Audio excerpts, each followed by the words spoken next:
오늘 우리에게 주시는 하나님 말씀은 신약성경 사도행전 16장 11절부터 15절까지 말씀입니다. 사도행전 16장 11절부터 15절까지 말씀을 제가 봉독하겠습니다. 우리가 드로아에서 배로 떠나 사모드라게로 직행하여 이튿날 네아폴리로 가고 거기서 빌립보에 이르니 이는 마게도냐 지방의 첫 성이요 또 로마의 식민지라. 이 성에서 수일을 유하다가 안식일에 우리가 기도할 곳이 있을까 하여 문 밖 강가에 나가 거기 앉아서 모인 여자들에게 말하는데, 두아디라시에 있는 자색 옷감 장사로 하나님을 섬기는 루디아라 하는 한 여자가 말을 듣고 있을 때 주께서 그 마음을 열어 바울의 말을 따르게 하신지라. 그와 그 집이 다 세례를 받고 우리에게 청하여 이르되, 만일 나를 주 믿는 자로 알거든 내 집에 들어와 유하라 하고 강권하여 머물게 하니라. 아멘. 오늘은 루디아 유럽의 첫 열매라는 제목으로 본문을 살펴보겠습니다.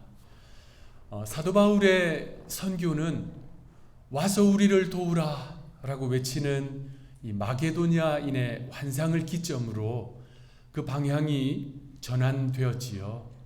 소아시아 북쪽으로 가려고 했던 이 바울 일행은 그 환상으로 유럽의 관문인 마케도니아 지방으로 떠납니다. 오늘 본문에서 읽어보았듯이 이 바울 일행은 여러 도시들을 거쳐서요 드디어 빌립보 도성에 당도합니다. 12절에 나온 바와 같이 빌립보는 마케도니아 성의 첫 번째 성이었습니다. 큰 도성이었어요. 그리고 이 도시에 세워질 교회는 장차 유럽 선교의 중요한 거점이 됩니다. 빌립보에 도착한 바울 일행은요 그곳에서 여러 날을 지냈습니다. 그 지역을 아마 탐방했을 거예요. 그리고 안식일이 되었습니다.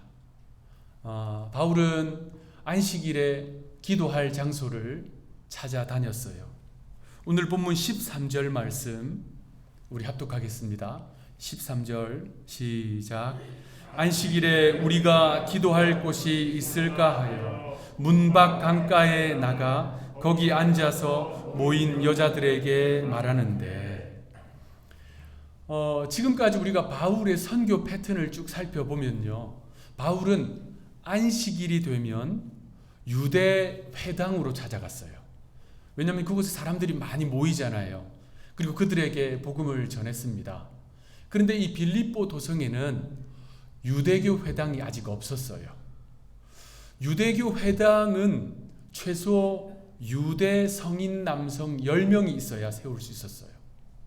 디아스포라 유대인들은 가능하면 가는 곳마다 회당을 지었는데 아직 빌립보에 그 회당이 없었다는 말은 유대 성인 남성이 10명이 채 되지 않는, 그러니까 유대인들이 많지 않은 도성이었다는 거예요.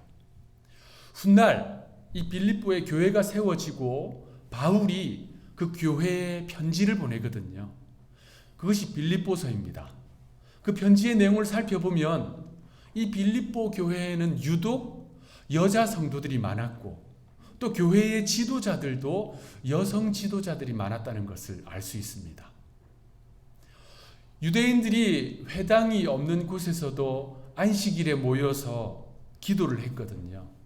그러면 그들은 들판이나 강가, 바닷가에서 모여서 경건하게 기도를 했습니다. 그래서 앞서 읽었던 그 본문에도 바울은 안식일 기도 시간을 지키기 위해서 성 밖으로 나갔어요. 강가로 갔습니다. 바울이 그곳에 딱 가보니까 이미 일단의 무리가 모여서 기도회를 하고 있었어요.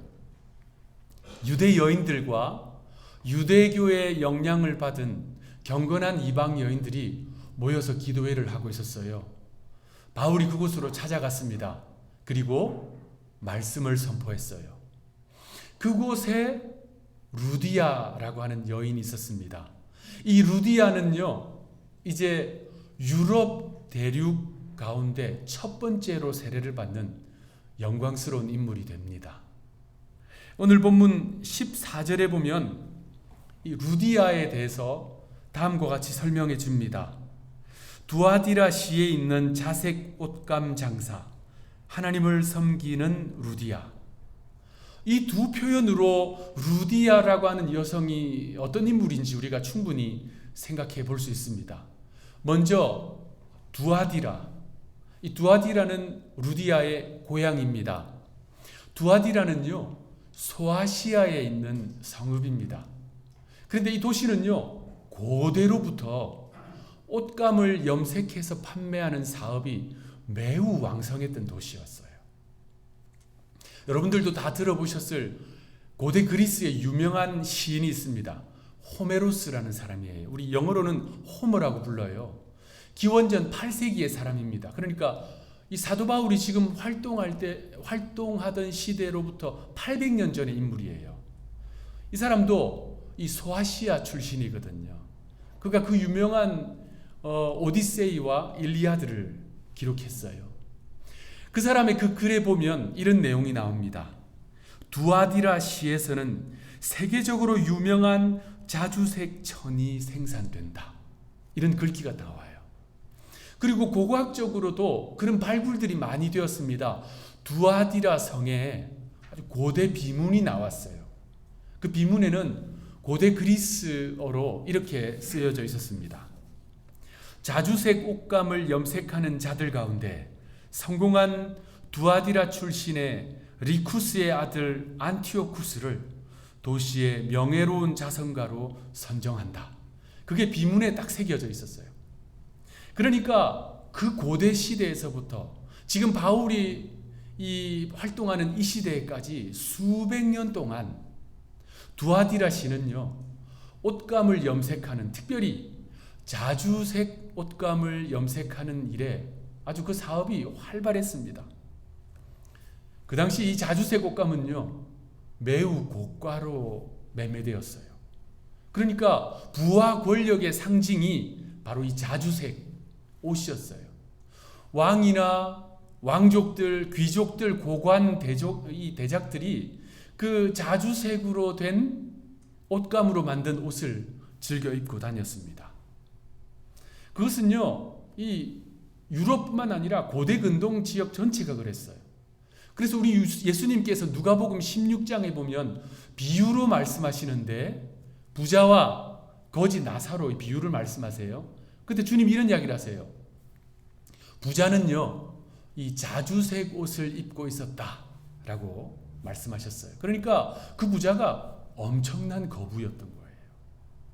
그리고 우리 주님께서 십자가에 달리실 때 어떤 일이 있었습니까? 로마 군병들이 주님의 머리에 가시 면류관을 씌우잖아요. 그리고 주님께 이 자주색 옷을 입혀요. 자색 옷 또는 홍포라고 말하기도 하지요. 그 옷을 입히고 로마 군인들이 이렇게 예수님을 향해서 조롱했습니다. 유대인의 왕이여 평안할지어다. 그러니까 왕들이 입는 그 홍포, 자주색 옷을 주님께 입히고 왕이라고 조롱을 한 겁니다. 그 당시 이 옷감에 자주색을 물들이기 위해서는 중요한 그 염색약이 있어야 됐거든요. 그 염색약은 크게 두 가지 방법으로 구할 수 있었습니다. 하나는 지중해 연안에서 잡히는 조개와 소라를 통해서 그 껍데기로 염료를 얻을 수 있었어요. 그런데 아무 이 조개나 소라를 쓸 수는 없었고요. 특별한 종류가 있었어요.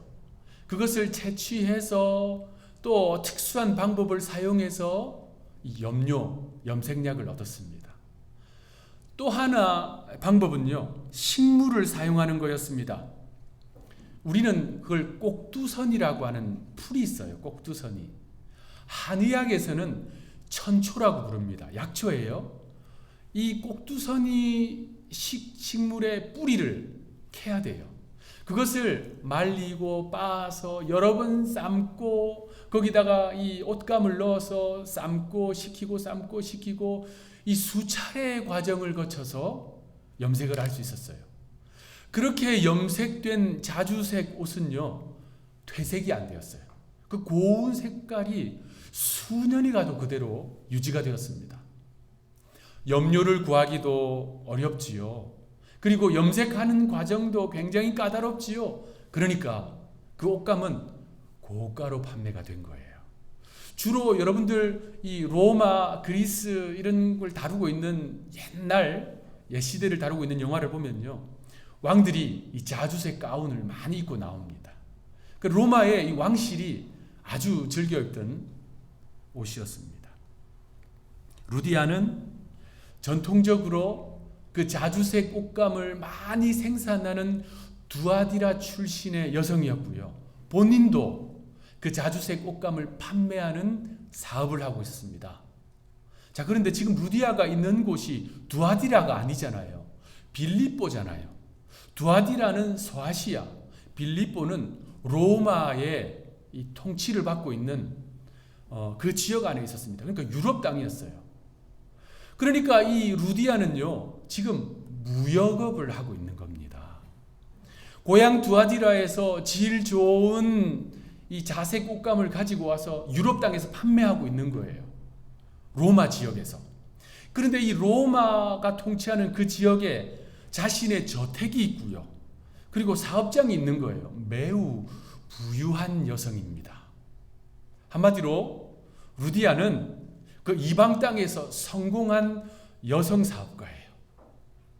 자, 그리고 오늘 14절은 그 루디아를 하나님을 섬기는 사람이라고 표현하고 있습니다. 이방 여인이었어요. 그런데 어떤 계기로 유대교를 접하게 된 것입니다. 지금 루디아가 사업하고 있는 이 빌립보에는 앞서 말씀드린 대로 유대교 회당이 없었어요. 유대교를 접하기 쉽지 않았을 것입니다. 그런데 그녀의 고향 두아디라에서는요, 유대인 정착촌이 있었어요. 그 당시에. 그러니까 유대교를 접하기가 쉬웠을 거예요. 그곳에서 만난 그 유대교를 통한 하나님을 알게 된 것입니다. 그때부터 이 루디아는 하나님을 섬겼어요. 오늘 본문에 하나님을 섬겼다라고 되어 있는데 그 원래 뜻은 하나님을 예배했다는 거예요. 루디아는 하나님을 예배하는 여성이었습니다. 그런데 지금 이 빌립보에 와서 회당도 없이 안식일이 되면 3, 4모 여성들이 모여서 강가에 모여서 구약 성경을 기억하면서 하나님을 예배하고 있던 거예요. 하나님은 바울을 이끌어서 그곳으로 데려다 놓으신 것입니다. 그리고 바울이 전하는 말씀을 통해서 루디아가 예수를 구주로 고백하게 됩니다. 오늘 본문 14절을 보면요, 루디아가 복음을 받아들이는 그 과정이 잘 나와 있어요. 이것은요, 사람들이 어떻게 믿음을 가지게 되는지 그 과정을 보여주는 내용이기도 합니다. 우리 14절 말씀 함께 읽도록 하겠습니다. 14절 시작. 두아디라 시에 있는 자색 옷감 장사로서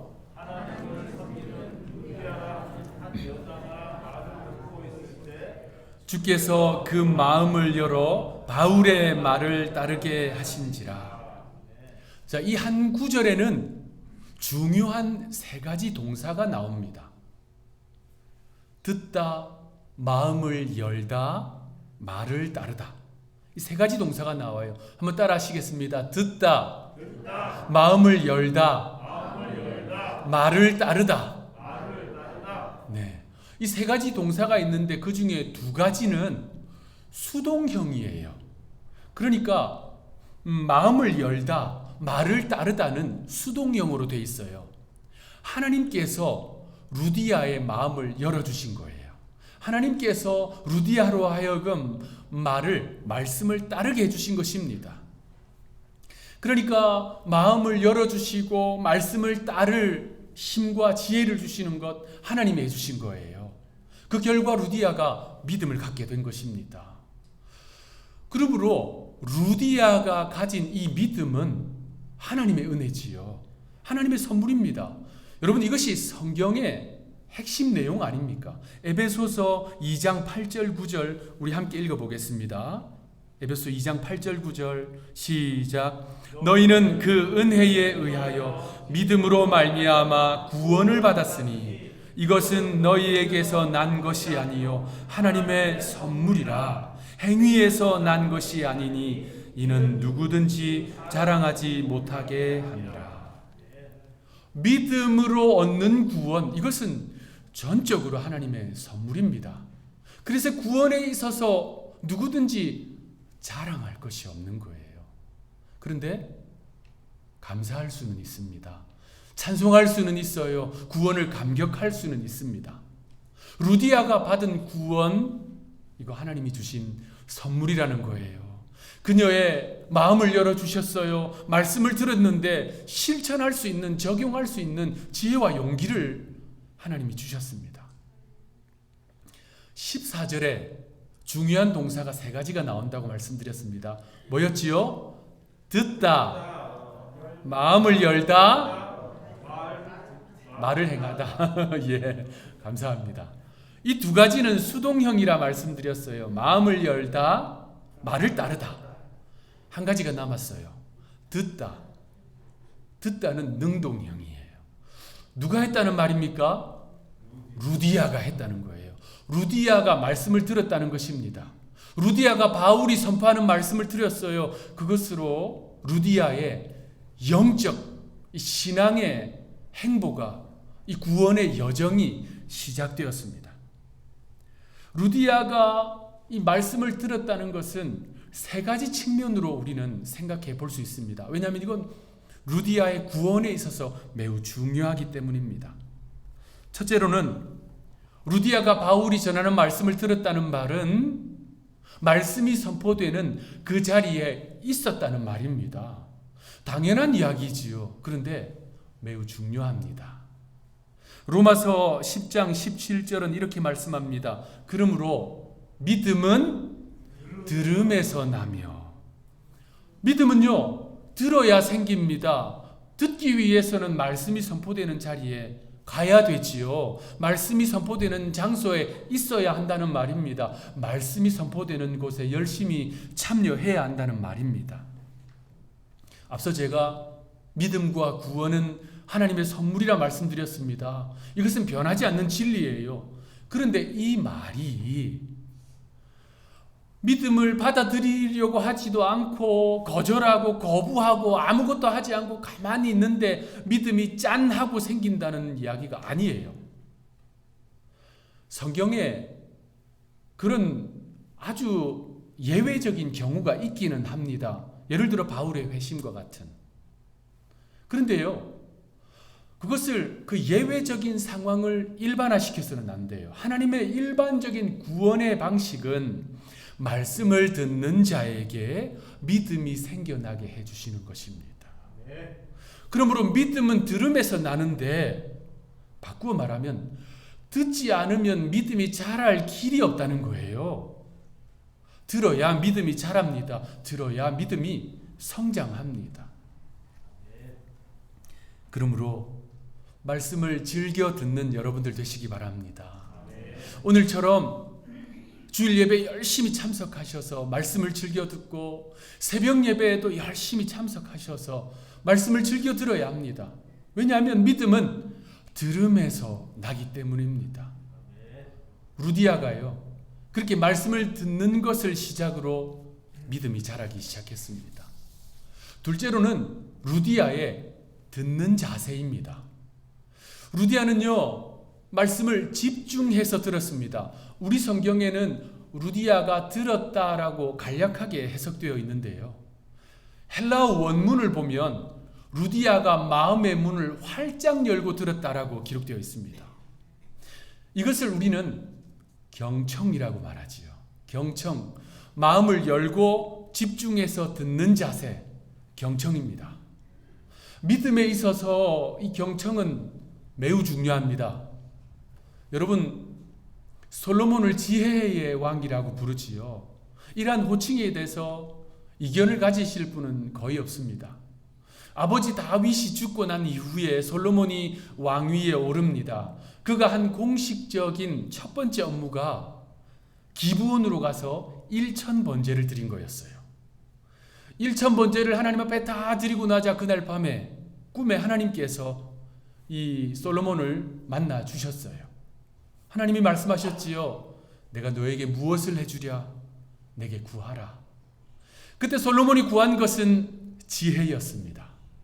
하나님께서 저에게 맡기신 이 백성들을 잘 이끌고 다스릴 수 있는 지혜를 주십시오. 솔로몬의 그 간구가 하나님의 마음에 탁 들었어요.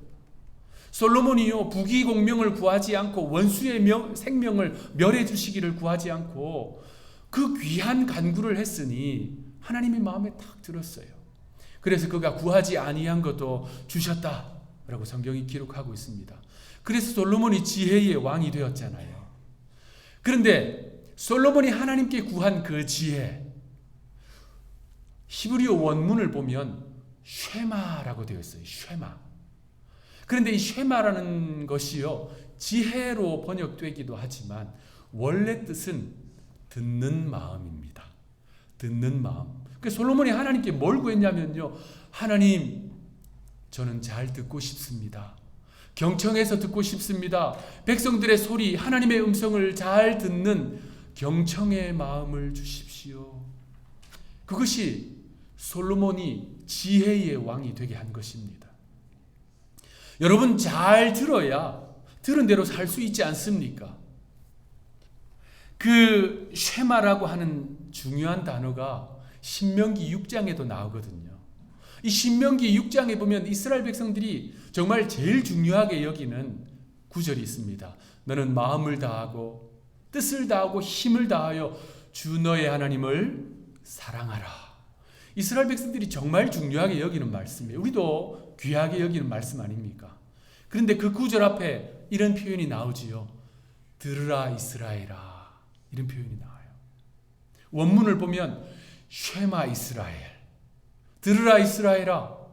그러니까 우리가 마음을 다하고 뜻을 다하고 힘을 다해 하나님을 사랑하고 섬기고 믿음의 길을 가기 위해서는 먼저 뭘 해야 되냐면요, 들어야 돼요. 쉐마해야 됩니다. 경청해야 돼요. 하나님의 말씀을 잘 들어야 합니다. 여러분, 이 말하는 것은요, 말을 내뱉는 것은 지식의 영역이에요. 그런데 듣는 것은 지혜의 영역입니다. 그래서 말을 많이 하는 사람이 지혜로운 사람이 아니라 제대로 듣는 사람이 지혜로운 사람인 거예요. 성경은 그 지혜를 쉐마라고 말씀하고 있습니다. 루디아는요, 마음을 열고 경청했습니다. 그래서 그녀에게 구원이 임한 것입니다. 마지막으로 루디아가 그렇게 경청을 했는데 무엇을 경청했느냐? 이것입니다. 루디아는요, 사도 바울이 선포하는 말씀을 경청했습니다. 여러분, 무엇을 자주 듣고 많이 듣고 집중해 듣느냐가 그 사람의 내면을 결정합니다. 북한 사람들, 여러분, 북한이 특별히 중요하게 여기는 것이 이 사상교육입니다. 여러분 다 아시잖아요. 이념화 교육, 사상교육, 의식화 교육, 북한이 이거 매우 중요하게 여겨요. 제가 한국에서 목회할 때 노회에서 주관하는 세미나에 참석한 적이 있습니다. 여러 세미나가 있었는데 이제 그 세미나는 탈북자들을 어떻게 이해하고 도울 수 있을까라고 하는 주제로 세미나를 했어요. 지금은 탈북자라고 부르지 않고요, 세터민이라고 부르더라고요. 이제 그 강연을 쭉 듣는데 북한의 사상 교육에 대한 이야기를 하더라고요. 북한에는 집집마다 스피커가 하나씩 다 있어요. 라디오 비슷한데요. 그런데 이거는 볼륨을 조금 조절할 수는 있어요. 소리의 크기는. 그런데 절대로 끄면 안 됩니다. 그리고 다른 채널로 돌릴 수도 없어요. 그래서 일정한 시간이 되면 계속 반복해서 매일매일 방송이 나와요. 그러면 그 방송을 들어야 돼요. 아니, 들어 모셔야 됩니다. 그 방송을 계속 듣고 쌓이는 거예요. 그러니까 의식화 교육이 되는 겁니다. 사상 교육이 철저하게 되는 거예요. 그래서 그분들이 탈북을 해서 이제 한국으로 와서 새 삶을 시작하잖아요. 세터민으로서 삶을 시작하잖아요. 그런데 그분들의 사상을 개선시켜 주는 것이 쉽지가 않은 거예요. 너무나도 철저하게 교육이 되어 있어서요. 오늘날 한국 교회에 큰 어려움을 주는 이단들이 있는데 그 중에서 가장 큰 어려움을 주는 이단은 단연 신천지입니다. 제가 한국에서 목회할 때 그 교회에서 특강이 있었어요. 그때 초빙한 특강 강사가 신현 목사님이라는 분이에요. 이분이 그 이단 상담소 소장을 하고 있거든요. 특히 이 신천지 전문가입니다. 이분이 그 사역을 하게 된 계기가 있어요. 원래 이 신현 목사님은 신천지 안에서 교육장이었어요. 여러분 잘 모르실 수 있어서 신천지의 이 조직을 제가 간단하게 설명해 드리면요. 제일 위에 그들 표현으로는 총회장이 있습니다. 교주 이만희가 있지요. 그 바로 아래에 7명의 교육장이 있어요. 그리고 그 아래에 12지파장이 있습니다. 그리고 그 아래에 24장로단이 있어요. 그리고 그 아래에 수만 명이 있지 않습니까? 그러니까 계보로 본다면, 이 위치로 본다면요, 이만희 바로 아래에 있는 사람이 교육장이에요. 신현웅 목사님이 교육장으로 있으면서 20년 동안 지도자들만 수만 명 교육을 했어요. 그러다가 이분이요, 어떤 계기로, 정말 하나님의 특별한 은혜지요, 복음을 받아들이고 신학교로 정상적인 장로교 신학교로 들어갔어요. 그리고 목사님이 됐어요. 그리고 지금은 그 신천지로 인해서 고통을 당하는 사람들, 그리고 깨어진 가정들을 돕는 일을 하고 있어요. 제가 이분의 강의를 들었는데 목숨의 위협을 수시로 받고 있어요. 여러 번 폭행당하기도 하고 그리고 테러를 당하기도 했어요. 이분이 강연에서 그런 이야기를 합니다. 신천지에 빠졌던 사람들이 이 정상적인 교회로 돌아오기 힘든 이유가 복음방이라고 하는 그곳에서요, 지속적으로 이단 교리를요 주입시키는 겁니다. 북한의 사상 교육처럼 계속 주입시키는 거예요. 그러니까 한번 들어가면 돌아 나오기가 쉽지 않다는 이야기입니다. 무엇을 많이 듣느냐, 무엇을 자주 듣느냐, 무엇을 집중해 듣느냐가 그 사람의 내면 세계를 결정해 버립니다. 앞서 인용했듯이 로마서 10장 17절은 이렇게 말씀합니다. 그러므로 믿음은 들음에서 나며 들음은 그리스도의 말씀으로 말미암느니라. 자주 들어야 되는데, 집중해서 들어야 되는데, 많이 들어야 되는데 무엇을요? 그리스도의 말씀을. 루디아는요, 바울이 선포하는 그 말씀을 집중해서 들었습니다. 마음을 열어서 경청했다는 거예요. 말씀을 마무리하겠습니다. 이청득심이라는 말이 있어요. 이청득심. 들음으로써 타인의 마음을 얻는다 라는 이야기예요. 상대방과 대화를 할 때 마음을 열어서 집중해서 듣고 있으면 상대방의 마음을 얻게 돼요. 아, 내 말에 집중하고 있구나. 내 말에 경청하고 있구나. 그러면 마음을 주게 되어 있다는 것입니다. 아주 지혜로운 이야기입니다. 믿음의 원리도 마찬가지예요. 하나님의 말씀을 집중해서 마음을 열고 경청하면요, 하나님의 마음을 알게 돼요. 하나님의 뜻을 알게 됩니다. 하나님의 마음을 얻게 돼요. 루디아가 마음을 열어서 바울이 전하는 말씀을 딱 들었더니, 경청했더니 그녀에게 하나님의 마음이 임했어요. 그 마음을 열어주셨습니다. 그 말씀을 따라 살 힘과 용기와 결단을 주셨습니다. 그래서 우리 주님께서 이렇게 말씀하셨어요. 마태복음 13장 16절, 그러나 너희 눈은 봄으로 너희 귀는 들음으로 복이 있도다. 듣는 귀가 복된 귀예요. 말씀을 알아들을 수 있는 귀가 복된 귀예요. 저와 우리 모든 하누리교회 성도들은 그러한 복된 귀를 가지게 되기를 주님의 이름으로 축원합니다.